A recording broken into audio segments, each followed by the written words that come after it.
Bom dia, sejam todos bem-vindos novamente. Meu nome é Sandra Azevedo e falo aqui de Tuiutaba, Minas Gerais.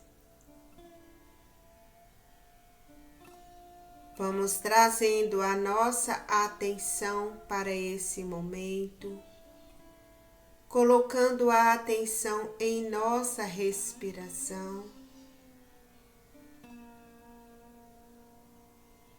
Inspiramos, pausamos e vamos soltando bem devagar.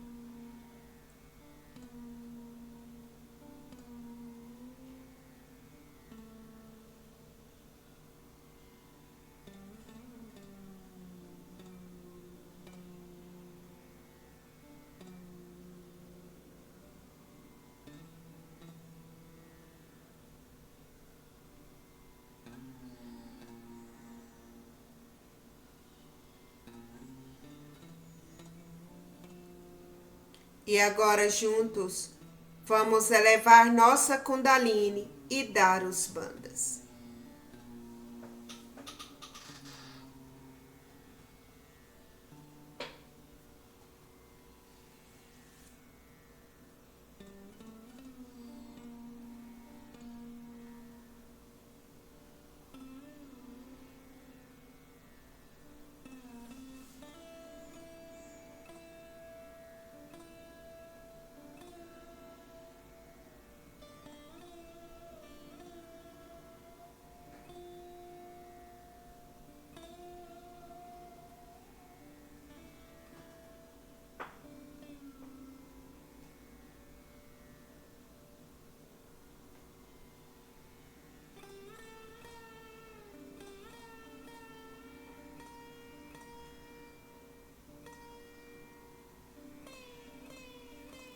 Namastê.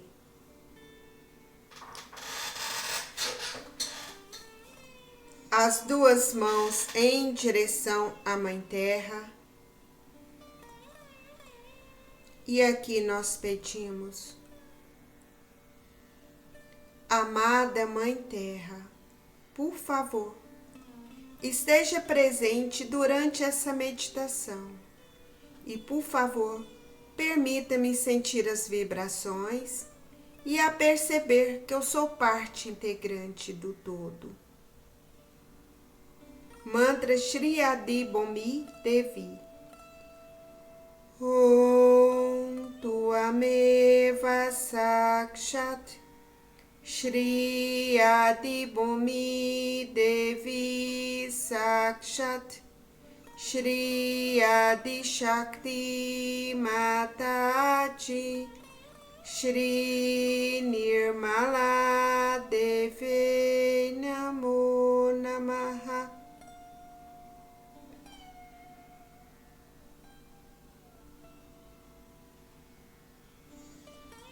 Ó Mãe Terra, por favor, nos equilibre.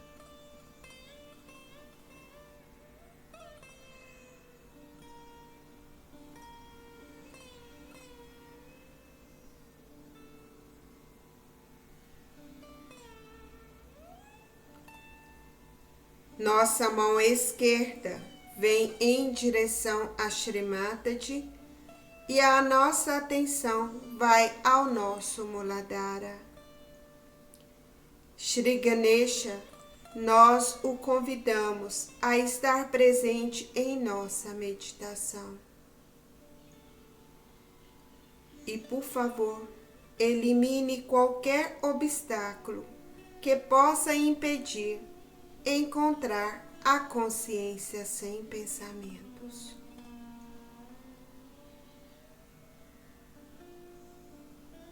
Shri Ganesha, por favor, purifique nosso Muladhara, fortaleça nosso Muladhara, torna-nos pessoas alegres, desapegadas, uma pessoa pura. E, por favor, Shri Ganesha, nos abençoe com sua sabedoria. Mantra Shri Ganesha. Om Tuameva Sakshat Shri Ganesha Sakshat Shri Adi Shakti Mataji Shri Nirmala Deve Namo Namaha.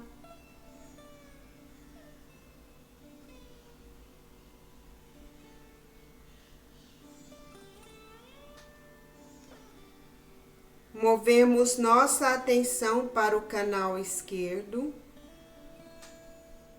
ainda com a mão direita em direção à Mãe Terra e a mão esquerda em direção a Shri Mataji.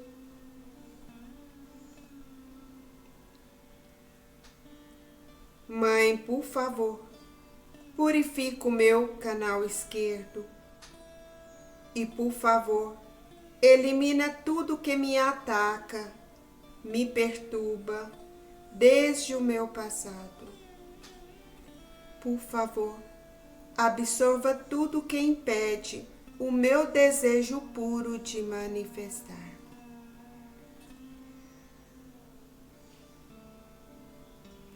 Mantra Shri Mahakali Bhairava. Om Tuameva Sakshat Shri Mahakali Bhairava Sakshat Shri Adi Shakti Mataji Shri Nirmala Deve Namo Namaha.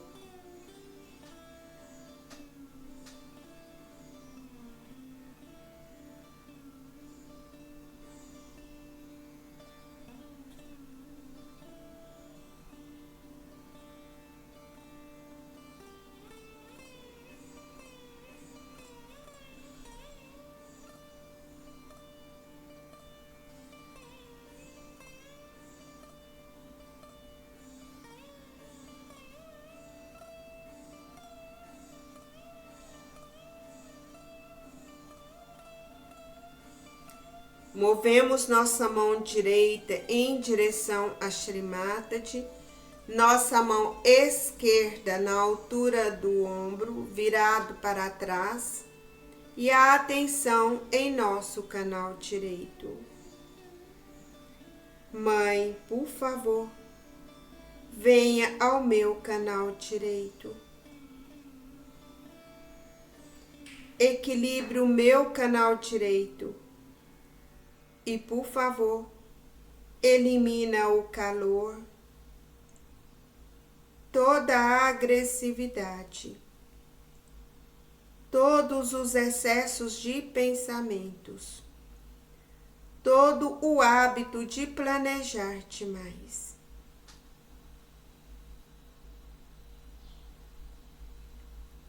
Mãe, por favor, acalme o meu canal direito. Por favor, abençoe-me com dinamismo para viver.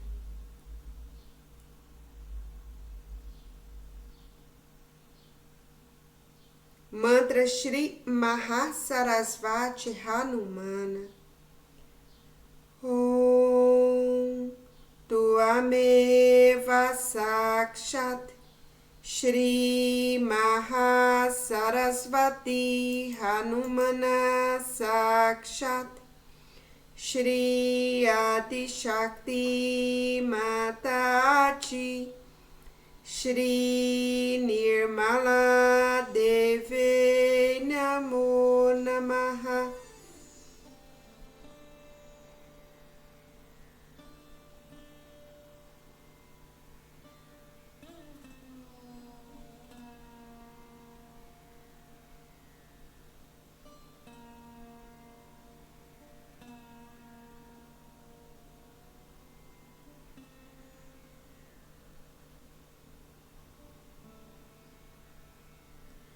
As duas mãos em direção a Shri Mataji e a atenção em nosso canal central. Mãe, por favor, acenda com mais força.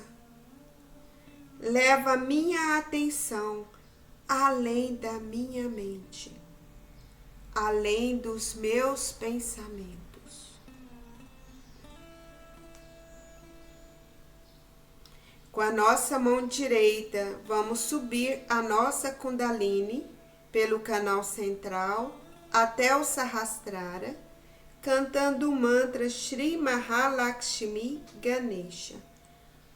Om Tuameva Sakshat Shri Mahalakshmi Ganesha Sakshat Shri Adi Shakti Mataji Shri Nirmala Deve Namo Namaha.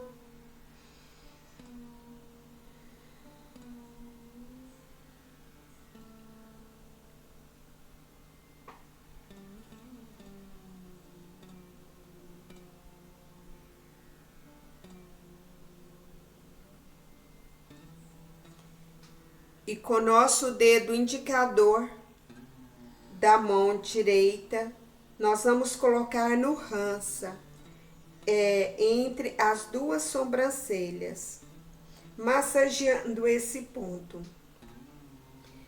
Mãe, por favor, purifique o meu Hansa, desperte em mim o discernimento divino. Mantra Shri Hansa Chakra Swamini.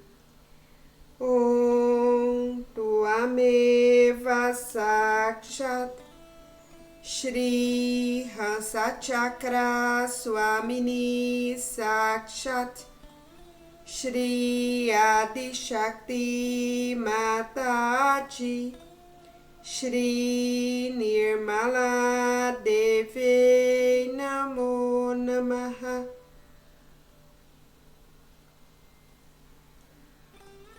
E agora vamos massagear o nosso Sahasrara enquanto cantamos o mantra Shri Nirmala Ma, conforme os nossos irmãos estão cantando. Vamos lá?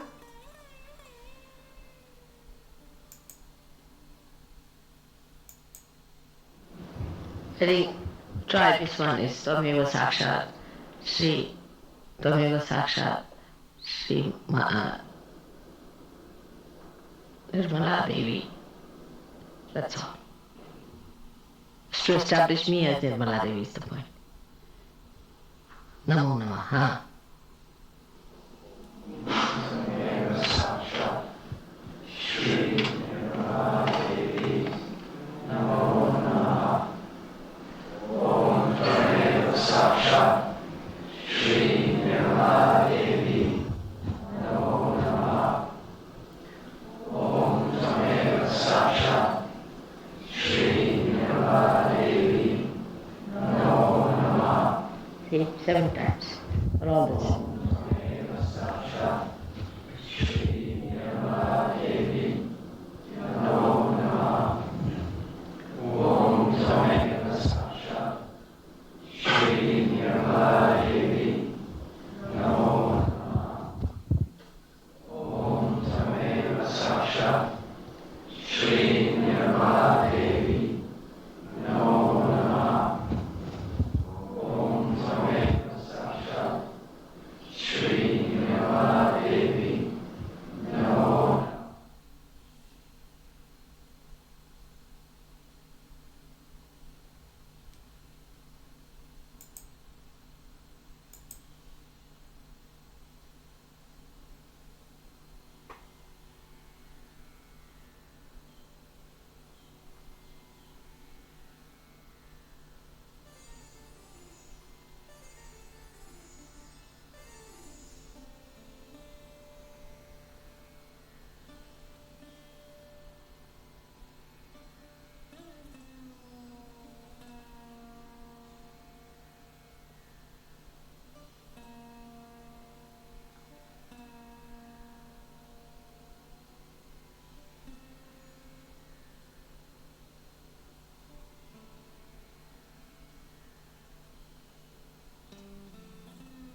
Vamos abrir nossos olhos e assistir um trecho da palestra A Situação Internacional Índia de 1989. The state of our planet, our Mother Earth, is very precarious. On one side, we see signs of great destruction at the hands of human beings, and which are therefore our own creation. The potent idea of destruction is at work within human beings, but it creates destructions on the outside. This destructiveness is not necessarily deliberate, but blind and uncontrollable. It is this blindness and ignorance that have to be enlightened. According to the ancient Puranas of India, it is precisely these dark days of Kali Yuga or modern times that are the times for Ama self-realization or the age of enlightenment. But we still have many problems from our past or our history that have to be solved beforehand. These have a bearing on the international situation. So, first let us see which problem or problems have to be solved. In international relations, there have been a number of fundamental problems in recent years. In the post-war world, the most important political development has been the conflict between communism and the democratic idea.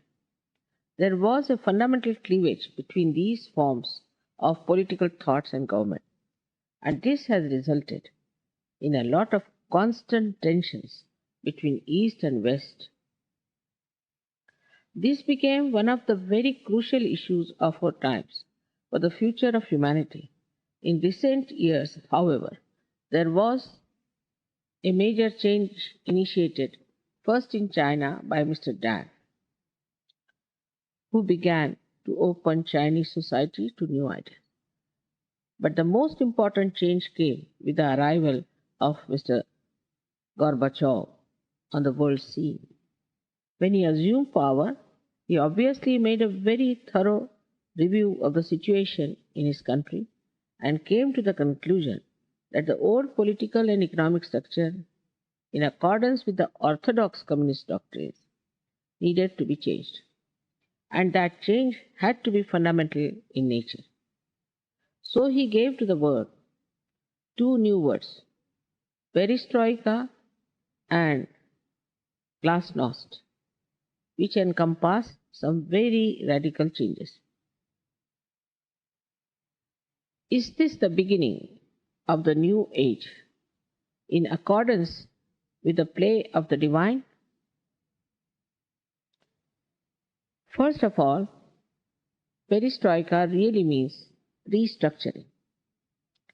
Mr. Gorbachev is engaged in a really great endeavor in totally restructuring the Soviet political and economic system. Accordingly, he has made breathtaking changes within a very limited period of time.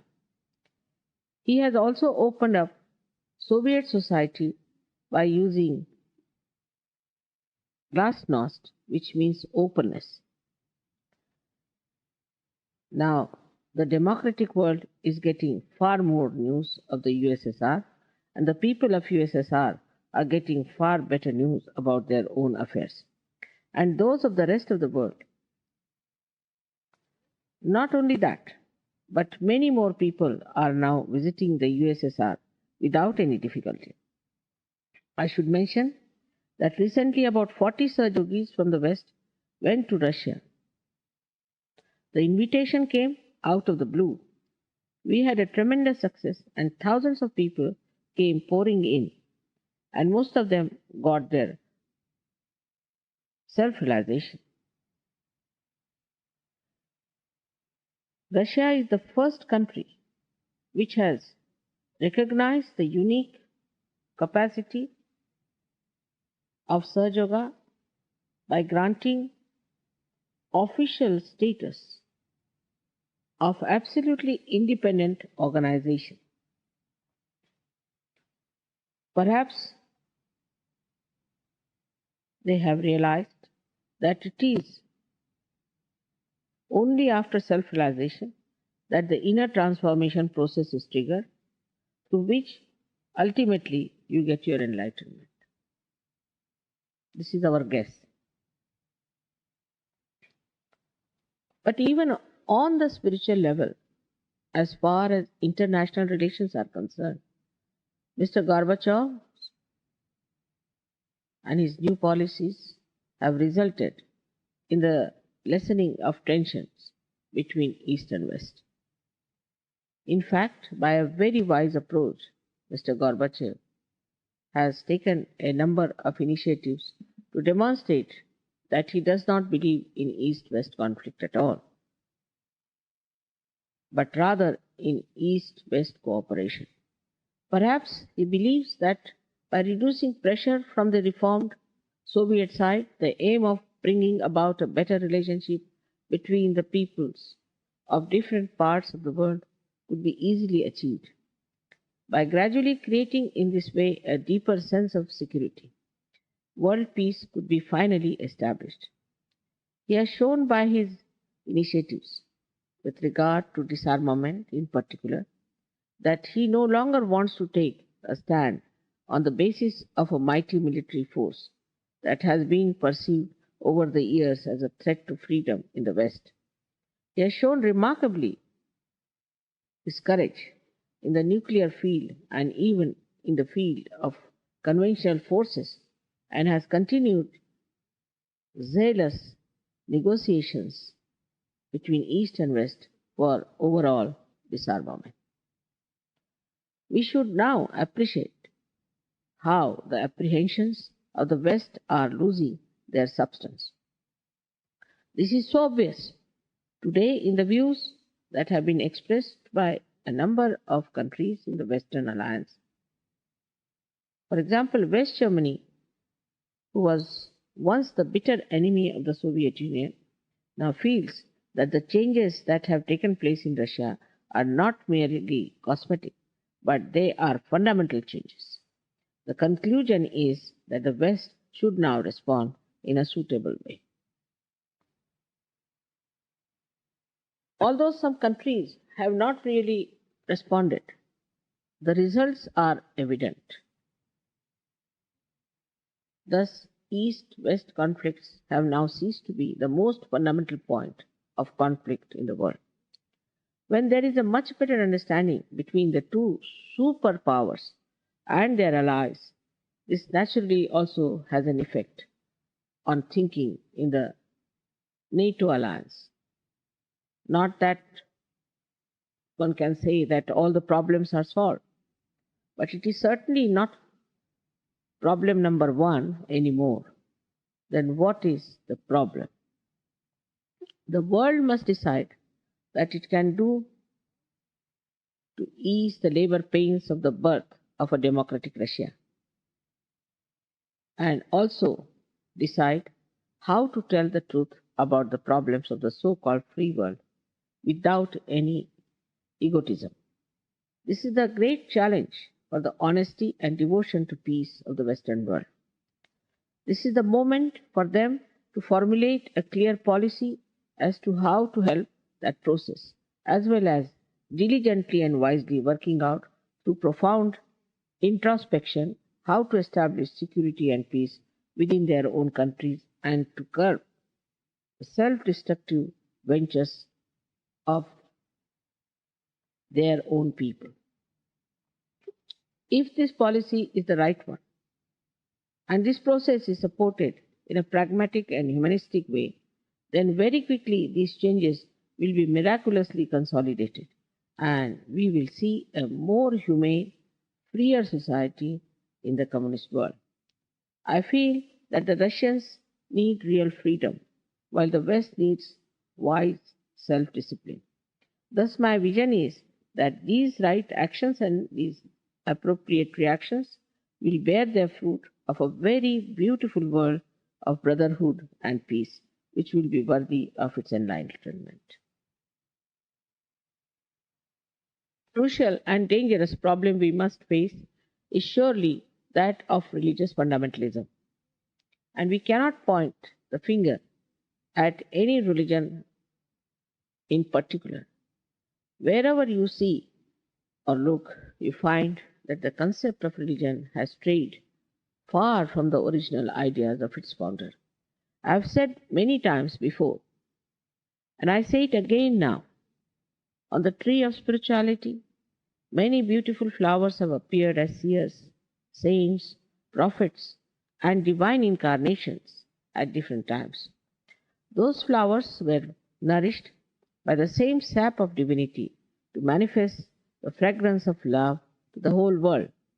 But they were plucked from the tree of life by human beings. And now these dead flowers have become so many dead religions without any fragrance or vitality. Religion is meant to make human beings worthy, to transform them from their state of subjection to their original animal instincts, and after that, to wean them from their tribal instincts, which are based on insecurity, fear, and conflict, balancing them to prepare them for their final transformation into enlightened and complete human beings, conscious of divine laws through their connection to God Almighty. This was the original intention at the awakening of the various religions in different parts of the world, as a message of God to make human beings aware of His power of love, beauty, and bliss. Unfortunately, in the course of time, religion has become the point of the most tremendous conflict.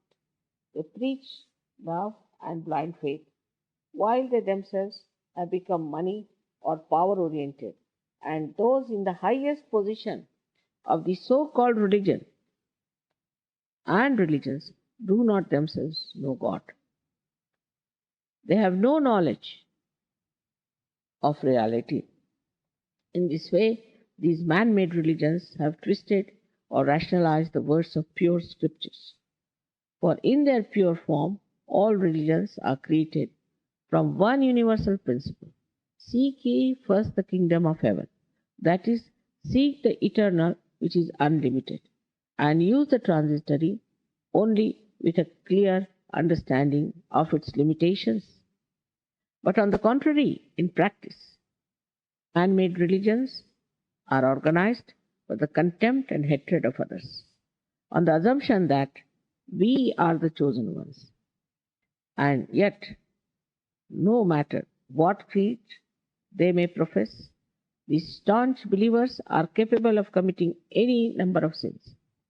This is because they do not have the consciousness of the guiding principle of the Spirit, which spontaneously acts in our attention only after some realization, which leads eventually to our total enlightenment. Then the good or higher self controls the lower or baser self. This victory lies within our reach on the path of our true ascent in this Kali Yuga, or dark age in which we live. Now, what I have found is that instead of uniting people, instead of making human beings good and loving, religions actually turn people into self-opinionated mental acrobats and fearsome defenders of faith. Of course, the truth, in fact, defends everyone and is in need of no defense. In the end, all one can say about man-made religions is that the tree is known by the fruit it bears. Of course, as a result, many people do not believe in God. They do not believe in God at all. They believe only what can be scientifically proved, what can be demonstrated to give results. But if you want to be scientific, you must keep an open mind You must be prepared to consider the evidence of demonstrable truths. Unless and until you have not felt the all pervading power of God, how can you be at all sure that He does not exist? If you do not keep an open mind, then it is simply the ego that is covering the pure light of your intelligence. However, I can assure you that the time has come to prove the existence of God by experiencing His all pervading power on your central nervous system, that is, on your fingertips. And so we realize that human beings have to be transformed and have to enter into a higher stage of awareness through inner transformation. This has to be the last breakthrough of our evolution, which is a living process. The question before me is how make human beings seek the truth and the truth alone by removing the evil effects of the conditioning of the past and of religions. This is a very delicate task because the human ego is so very easily hurt. As I have discovered, no amount of discussion or any mental process can achieve it. So, what is the answer? It is obvious. The only way is the inner transformation by the living process of evolution in every seeker who comes for his self realization. This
Vamos recitar o mantra Om Shanti Shanti Shantihi, que quer dizer Om, paz, paz.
E agora vamos dar um banda na mão pela paz mundial, que é com o dedo indicador da mão direita, escrevendo no centro da palma da mão esquerda, paz mundial.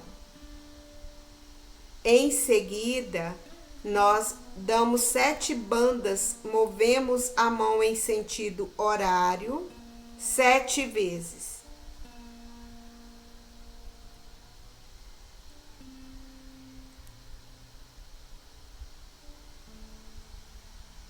E esfregamos as nossas mãos, abrindo-as.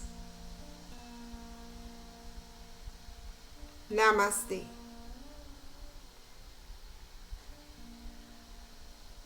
A nossa meditação está terminando. Vamos juntos elevar nossa Kundalini e dar os bandas.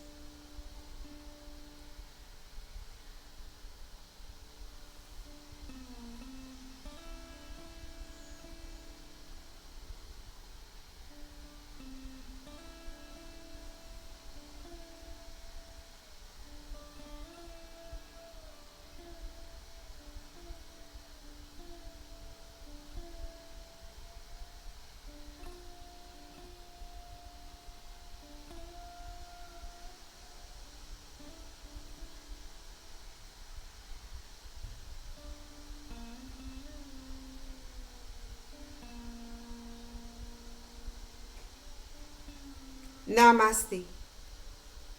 Obrigado a todos pela companhia, um excelente dia a todos e até a próxima meditação. Jai Shri Mataji.